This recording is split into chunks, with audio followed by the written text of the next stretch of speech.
കൃഷ്ണ. എല്ലാവർക്കും മാധവത്തിലേക്ക് സ്വാഗതം. ഈ കലിയുഗത്തിൽ ശ്രീമദ് ഭഗവത്ഗീതയ്ക്ക് വളരെയധികം പ്രാധാന്യമുണ്ട്.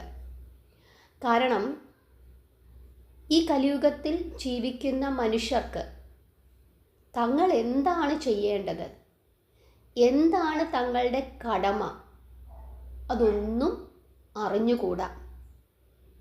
തങ്ങളുടെ കടമകൾ മറന്നുകൊണ്ട് ജീവിക്കുമ്പോഴാണ് നമുക്കെല്ലാവർക്കും പ്രശ്നങ്ങൾ ഉണ്ടാകുന്നത്.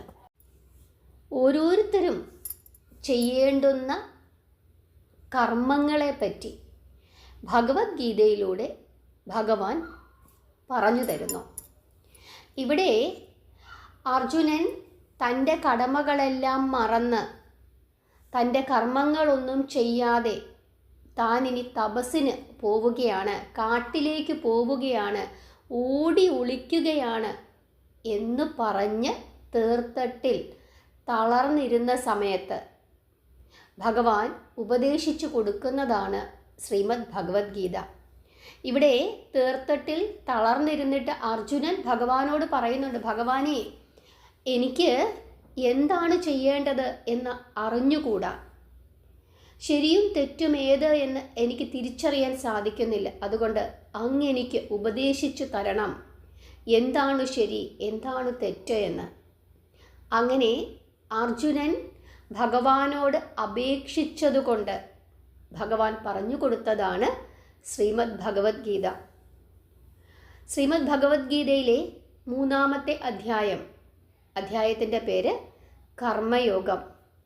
കർമ്മയോഗത്തിലെ 8 ശ്ലോകങ്ങൾ നമ്മൾ ഇതുവരെ പറഞ്ഞു കഴിഞ്ഞു.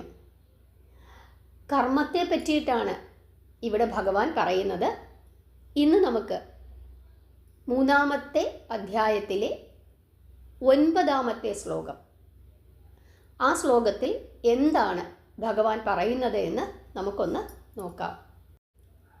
യജ്ഞാർത്ഥാത് കർമ്മണോ അന്യത്ര ലോകോ അയം കർമ്മബന്ധനഃ തദർത്ഥം കർമ്മ കൗന്ദേയ മുക്തസംഗഃ സമാചര.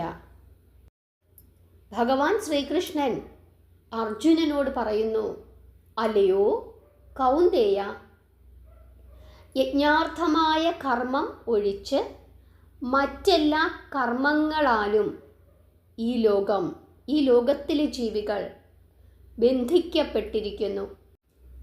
അതിനു വേണ്ടിയിട്ടുള്ള കർമ്മം സംഘരഹിതനായി നീ അനുഷ്ഠിക്കുക. ഇതാണ് ഭഗവാൻ ഇവിടെ പറയുന്നത്. യജ്ഞാർത്ഥാത് എന്ന വാക്കുകൊണ്ട് ഉദ്ദേശിക്കുന്നത് പരിത്യാഗം എന്നുള്ളതാണ്.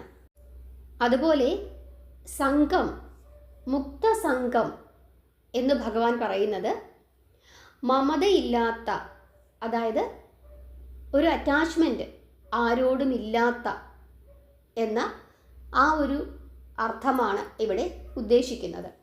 അതായത് ഭഗവാൻ ഇവിടെ യജ്ഞത്തെ നിർവചിച്ചിരിക്കുകയാണ്.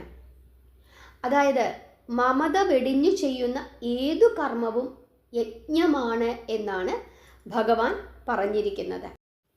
ഇവിടെ അർജുനനോട് പറഞ്ഞിരിക്കുന്നത്, നീ യുദ്ധത്തിൽ എന്ത് സംഭവിക്കും എന്ന് ചിന്തിക്കാതെ നീ യുദ്ധം ചെയ്താൽ അത് നിൻ്റെ പേരിനെ, സൽപ്പേരിനെ ദോഷമാക്കുമോ, നിനക്ക് കീർത്തി ഉണ്ടാക്കാതിരിക്കുമോ, നിനക്ക് നാളെ നരകത്തിൽ പോകേണ്ടി വരുമോ, നിന്നെ ആളുകൾ പഴിക്കുമോ, ഇങ്ങനെയൊക്കെ ചിന്തിച്ചുകൊണ്ടിരുന്നാൽ നിനക്ക് നിൻ്റെ കർമ്മം ചെയ്യാൻ സാധിക്കുകയില്ല.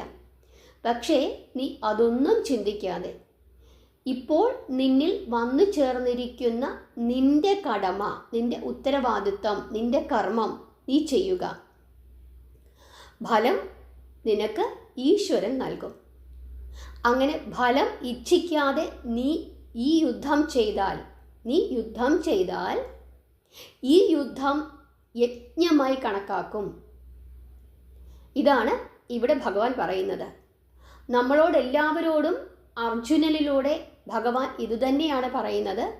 നീ നിൻ്റെ ജോലി ചെയ്യുക, അത് എത്ര ആത്മാർത്ഥതയോടുകൂടി ചെയ്യാൻ സാധിക്കുമോ അത്രയും ആത്മാർത്ഥതയോടുകൂടി കൃത്യനിഷ്ഠയോടുകൂടി ചെയ്യുക. നീ ചെയ്യുന്നതിൻ്റെ ഫലം അത് ഈശ്വരൻ നിനക്ക് നൽകും. നമ്മൾ ഓരോരുത്തരും ചെയ്യേണ്ടത് അതുതന്നെയാണ്. നമ്മുടെ ജീവിതത്തിൽ നമുക്ക് ധാരാളം ഉത്തരവാദിത്തങ്ങൾ ഉണ്ടാകും. നമ്മളിപ്പോൾ ഒരു കുഞ്ഞിനെ വളർത്തിക്കൊണ്ട് വരുന്നു. നാളെ ഇവൻ നമ്മളെ നോക്കും എന്ന് വിചാരിച്ചിട്ടാണോ നമ്മൾ ഈ കുഞ്ഞിനെ വളർത്തുന്നത്? നമ്മുടെ ഉത്തരവാദിത്തമാണ്, അത് നമ്മൾ ചെയ്യും. നാളെ ചിലപ്പോൾ അവനായിരിക്കത്തില്ല നമ്മളെ നോക്കുന്നത്, മറ്റു വല്ലവരുമായിരിക്കും നമ്മളെ നോക്കുന്നത്. പക്ഷേ നമ്മൾ നമ്മുടെ ജോലി കൃത്യമായി ചെയ്താൽ നമ്മളെ നോക്കാൻ ആരെങ്കിലും ഒരാൾ വരും. അതുതന്നെയാണ് പലപ്പോഴും നമുക്കൊക്കെ സംഭവിക്കുന്നത്. കാരണം നമ്മൾ ഒരാൾക്കൊരു ഉപകാരം ചെയ്യും, പക്ഷേ ആ ഉപകാരം മേടിച്ച ആൾ നമ്മളെ ചിലപ്പം തിരിഞ്ഞു നോക്കണമെന്നില്ല. പക്ഷേ മറ്റൊരാൾ നമ്മളെ സഹായിക്കാനായി നമ്മുടെ ആപത്തിൽ ഉണ്ടാകും. എന്തുകൊണ്ടാണ് അവിടെ മറ്റൊരാൾ നമ്മളെ സഹായിക്കാൻ വന്നത്? കാരണം നമ്മൾ നിസ്വാർത്ഥമായി നാളെ ഇവൻ എനിക്ക് തിരിച്ചു തരണം അല്ലെങ്കിൽ ഇവൻ എന്നെ നോക്കണം എന്ന ഉദ്ദേശത്തോടു കൂടി നമ്മൾ ആ പ്രവൃത്തി ചെയ്തിരുന്നു എങ്കിൽ നമ്മളെ നോക്കാൻ ആരും വരില്ല. പക്ഷേ സന്തോഷത്തോടുകൂടി നമ്മുടെ മനസ്സിൽ അത്രത്തോളം സ്നേഹത്തോടുകൂടി ആത്മാർത്ഥതയോടുകൂടി നമ്മൾ ഒരാളെ സഹായിച്ചാൽ നാളെ നമ്മളെ സഹായിക്കാൻ മറ്റാരെങ്കിലും വരും, അല്ലെങ്കിൽ അവൻ തന്നെ വരും. പക്ഷേ അവിടെ ഒരു സ്വാർത്ഥതയോടു കൂടിയുള്ള സഹായമാണ് നമ്മൾ ചെയ്തതെങ്കിൽ അവൻ ആ സഹായം മേടിച്ചുകൊണ്ട് പോവുകയും ചെയ്യും, നമ്മളെ നാളെ ആരും തിരിഞ്ഞു നോക്കുകയുമില്ല. അതുതന്നെയാണ് ഭഗവാൻ പറയുന്നത്, എന്തു കാര്യം ചെയ്താലും അത് പൂർണ്ണ മനസ്സോടുകൂടി സന്തോഷത്തോടുകൂടി ചെയ്യുക, ഫലം ഇച്ഛിക്കാതിരിക്കുക. ഭഗവാൻ ഫലം അത് ഏത് മാർഗത്തിലൂടെയാണെങ്കിലും നമുക്ക് നൽകിക്കൊള്ളും എന്നാണ് ഈ ശ്ലോകത്തിലൂടെ ഭഗവാൻ പറഞ്ഞു തരുന്നത്. നിങ്ങൾക്ക് മനസ്സിലായി എന്ന് വിശ്വസിക്കുന്നു. നിങ്ങൾ എന്തു ചെയ്താലും, ആർക്ക് എന്ത് ഉപകാരം ചെയ്താലും, നിങ്ങൾ എന്ത് ജോലി ചെയ്താലും പൂർണ്ണ മനസ്സോടുകൂടി നാളെ ഇവൻ എന്നെ സഹായിക്കണം എന്നുള്ള ചിന്തയില്ലാതെ ഇത് നമ്മുടെ ഉത്തരവാദിത്തമാണ്, ഇത് നമ്മുടെ കടമയാണ് എന്ന രീതിയിൽ ചിന്തിച്ച് ചെയ്തു കഴിഞ്ഞാൽ തീർച്ചയായിട്ടും ഭഗവാൻ നിങ്ങളുടെ ആ കർമ്മം കാണുകയും അതൊരു യജ്ഞമായി കണക്കാക്കുകയും ആ യജ്ഞത്തിൻ്റെ പുണ്യം നിങ്ങൾക്ക് ലഭിക്കുകയും ചെയ്യും. നിങ്ങൾക്ക് മനസ്സിലായി എന്ന് വിശ്വസിക്കുന്നു. നാമം ജപിക്കുക, പ്രാർത്ഥിക്കുക. ഹരേ കൃഷ്ണ.